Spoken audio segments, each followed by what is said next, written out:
להתחיל דווקא בעבודה שנמצאת תלויה פה בחוץ, שתי נשים וגרניום, ואני רוצה אבל קודם שתספר את הזיכרון ילדות ששיתפת אותי קצת לפני שהקמנו את התערוכה ושגרם לי לחפש פרחים בעצם באומנות שלך.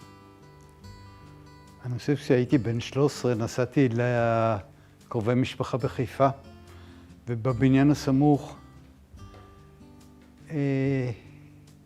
היה מרתף, ובתוכו עבדו אב ובנו. הם ציירו פרחים. האב צייר את האגרטלים והבן את הפרחים או להפך. הם עשו את זה במהירות אדירה, בלי לחשוב, בלי לתקן. אני פשוט נצמדתי לחלון ולא יכולתי להעתיק את מבטי משם. אז זה הזיכרון בעצם הראשון שלי של פרחים, או פרחים באומנות, אם כי לא היה שם שום אלמנט של אומנות, אלא עשייה לצורך מסחר כנראה. זה פשוט הדהים אותי, שאפשר לעסוק באלמנטים, בחומרים של ציור, כלומר מכחול, בד, צבע, לדברים שלא קשורו בכלל באומנות, וזה די הקסים אותי. ולימים חשבתי שאולי ככה צריך לעבוד, לא לחשוב יותר מדי, אלא לעבוד, לעבוד, לעבוד, ואחר כך להתבונן ולראות מה עשית. כשמתבוננים אז על הפרחים, אפשר ממש לראות אותם מהעבודות ההיפר-ריאליסטיות, הממש מוקדמות, זאת אומרת, הציורים הראשונים שלך מ-79-80, כשעברת מתחרית לציור, ציירת פרחים, והמשכת, זאת אומרת, הנושא עצמו הוא די טריוויאלי, זה לא משהו שאף אחד היה חושב שהוא עיקרי בעבודות שלך, אבל בעצם כשמסתכלים על כל העבודות האלה, עד ממש העבודות שמוצגות פה, אפשר לראות את ההפשטה שנכנסה בציור שלך, שבעצם בשנות ה-90, וממש עם הקליגרפיה היפנית עכשיו, לקחת את הייצוג הזה של הדבר הטריוויאלי של פרחים, והראית אותו בכל האופנים שאפשר, או בכמה אפשרויות. אני אשמח לשמוע על התהליך הזה של ההפשטה, ובכלל קליגרפיה בהקשר של העבודות על הנייר. פרחים זה נושא כל כך שחוק באומנות, שזה די מקסים אותי. כלומר, אני אוהב דברים שחוקים, אני אוהב קיץ' על כל צורותיו, ופרחים משום מה מייצגים קיץ'. אני לא מקבל את זה, זה פשוט אלמנט כמו שאר אלמנטים, בשבילי זה כמו מכונית. אני כל פעם נזכר באיזה אנקדוטה שמישהו סיפר על אבי וספי מבצלאל, שאבי, הם שניהם מסתכלים למעלה לשמיים, ואבי אומר לספי, תראה איזה עננים סידרתי לך היום. הספי אומר, עזוב, זה סתם סקיצה. כלומר, שאתה יכול להסתכל על הטבע וייחס לו כישורים, תכונות, שהם בעיני המתבונן בלבד. פרחים בעצם זה דבר יפה, זה דבר שעשו בו שימוש יתר בכל ההיסטוריה של האומנות, או עשו בו שימוש, אפילו לא יתר, אבל מכיוון שהוא כל כך שחוק מבחינת השימוש בו, אז היחס שלנו אליו הוא כאל משהו זניח. ואני לא רואה את זה ככה.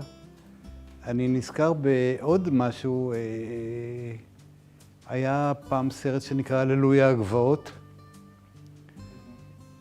ורואים נוף, ואז המצלמה עולה עד האמירים של העצים, ואז מופיע כיתוב יפני בצד, כמו בציור יפני. וזה כל כך הצחיק אותי. אני אוהב כתב לכל סוגיו. אני מאוד אוהב עבודות שבהן האומן רושם הערות על הציור עצמו, או הערות לעצמו, או כסוג של, מתייחס לנייר בעיקר כסוג של יומן, שבו הוא כותב דברים. אני מאוד אוהב את הכיתוב היפני, כי הוא נראה לי פשוט כמו ציור. ואני נמשך לדברים זרים שהם מסתוריים לגביי. נראים לי גם מבחינת, גם ככתם וגם ככתב, כאילו שיש לו איזושהי משמעות. כשלי, כצופה, יש בעצם משמעות אסתטית בלבד. אני לא יודע מה כתוב שם, אם לא כתוב ליד זה הפירוש של זה. אני גם אוהב שהכתב הולך מלמעלה למטה ולא כמו במערב, משמאל לימין או מימין לשמאל אצלנו.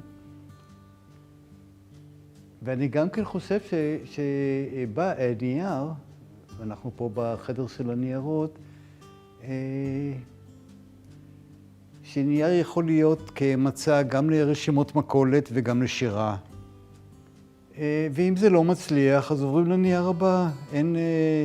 יש הרבה פחות חרטות. הוא מצע הרבה יותר קל מבחינתי מאשר בד. הרבה יותר קל. יש בו, הוא בא בכל מיני, לפחות מבחינתי, הוא בא בכל מיני גדלים שמונחים מתחת ליד פשוט.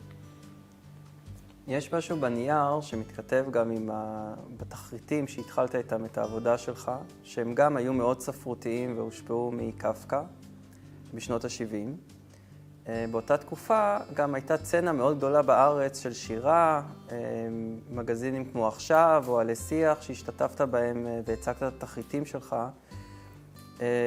ובעיקר שירה שהשפיעה עליך כמו של נתן זך.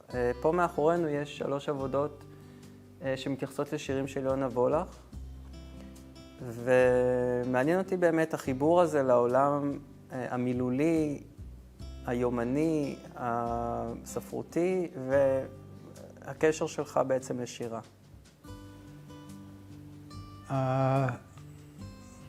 השירה, מילים, הם משהו הרבה יותר מדויק מציור. אתה יכול לדייק,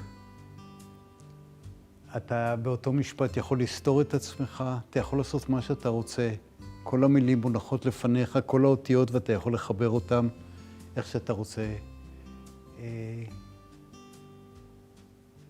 לחפש משמעות בשירה, מבחינתי, אני צריך לקרוא פעם, פעמיים, 3, לפעמים גם יותר את אותה שורה. נראה לי שמילים מסתירות או מכילות הרבה יותר משמעות מצבע על נייר. אולי אני טועה ואולי סתם. לא יודע. בציור יותר קל לגמגם. בשירה אתה צריך להיות הרבה יותר מדויק. יש אמירה שאומרת שציור יכול להביע דברים שמילים בחיים לא יוכלו להביע. אז אולי גם זה איזשהו יחס כזה שאתה... יחס משלים, אני מתכוון. לא להחליף את השיר, אלא לנסות למצוא לו איזשהו תיאור אחר. נכון, ובגלל זה אני אוהב את השילובים של כתמי צבע ומילים. לא תמיד למילים יש משמעות, לפעמים המילים הם רק מילים, או צורה של מילים, או תחושה של מילים. אבל התחושה היא של משהו שכתוב, שכתבת. וכמו שאמרתי מקודם, לפעמים זה שירה, ולפעמים זה כלום, לפעמים זה רשימות מכולת. הרבה מהציורים פה בעצם מזכירים לי את הסגנון שהגעת אליו ממש לקראת סוף שנות ה-90, במיוחד בדמויות, אני מתכוון, שהן מורכבות. אפשר לראות את זה ממש בציורים שמאחורינו. בעצם אתה מרכיב אותן קצת כמו צעצועים, את הדמויות, מכל מיני חלקים, והקשר בעצם, המשמעות נוצרת מהמחבר, מהחיבור של הדברים ביחד. זה נכון, כי אני רוצה לקחת צורה, לפרק אותה, להרכיב אותה מחדש בדרך שלי. זה אחד הדברים שאני גם משתמש בציטוטים מההיסטוריה של האומנות, כי מעניין אותי לקחת משהו שקיים, לפרק אותו ולהרכיב אותו בצורה שאני רוצה. אז בעצם יש פה שני משחקים. משחק אחד, אם אני אשווה אותו לפליימוביל, הוא משחק של בובות מוכנות שאתה משחק איתן ומביים אותן. והשני הוא כמו לגו, שאתה פשוט נהנה מהחיבור של החלקים עצמם ומנסה ליצור מהם דברים חדשים שלא קיימים, חוץ מבדמיון שלך. בגדול אני חושב שאומן, או אני לפחות, זה ילד קטן. אני חושב בכלל שעיסוק באומנות צריך להיות, לא צריך להיות מקצוע, אלא צריך להיות פאן. ופאן זה ילדים שטובלים את האצבעות שלהם בצבע ומקשקשים על נייר או על בד. בלי לחפש יותר מדי משמעות, אלא הפעולה עצמה גורמת סוג גדול של הנאה.